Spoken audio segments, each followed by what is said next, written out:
Welcome to this custom deep dive crafted just for you. Today we're looking at, it's a Lenten sermon. Yeah, a really fascinating one delivered by Pastor Sung-no at Praise Presbyterian Church. Right, and our mission today isn't to just rehash basic Sunday school theology. No, definitely not. We are taking the famous story of Peter denying Jesus and mapping it directly onto modern life. Yeah, specifically those tiny everyday moments where people compromise their faith or their values just to fit in. Which we all do. Oh, totally. Yeah. And we all know the basic setup of the story.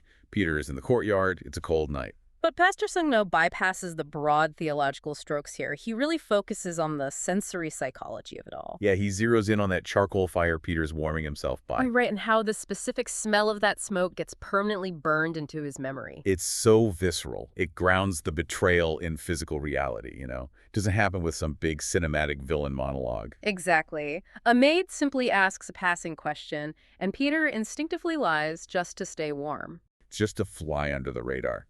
He even tries to awkwardly mask his regional Galilean accent so the crowd won't notice him. Which is a bit like trying to hide a thick Boston accent in the middle of London. It's just not going to work.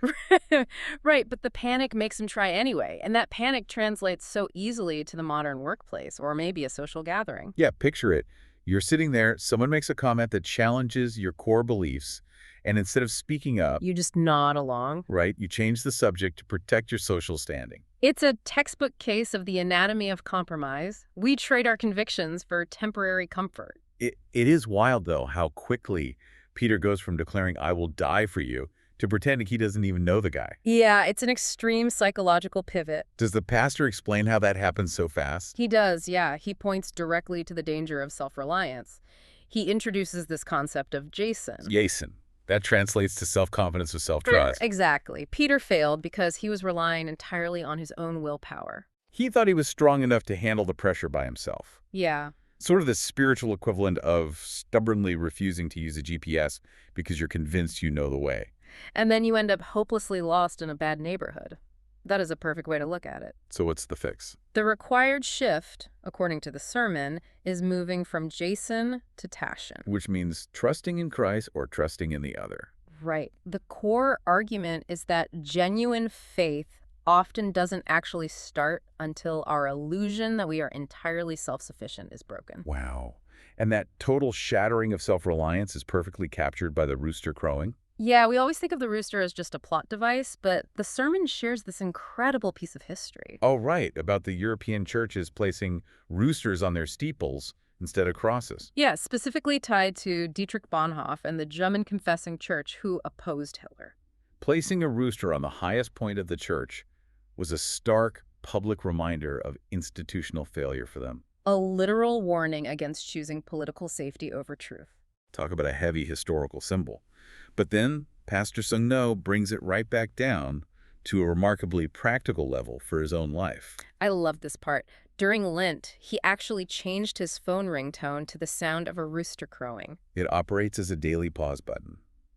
Every time his phone rings, it forces him to stop. To ask himself, am I compromising my values for my own benefit right now? It just snaps him right out of the autopilot in modern life. Which is brilliant. But realizing you're in the middle of a compromise isn't meant to send you into a spiral of self-hatred. No, the sermon is very clear that the rooster's crow is an invitation to restoration. Right, because later in the narrative, Jesus actually restores Peter around another charcoal fire. The very smell that represented his greatest shame becomes the setting for his forgiveness. The environment of his failure is completely repurposed for his healing. Which is so powerful.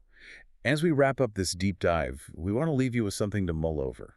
We've talked a lot about recognizing compromise, but what happens next? Right. If Peter's forgiveness happened around the very same smell of charcoal that marked his failure, what does it look like to return to the exact place of your biggest professional or personal failure? Not to hide. Exactly, but to finally get it right.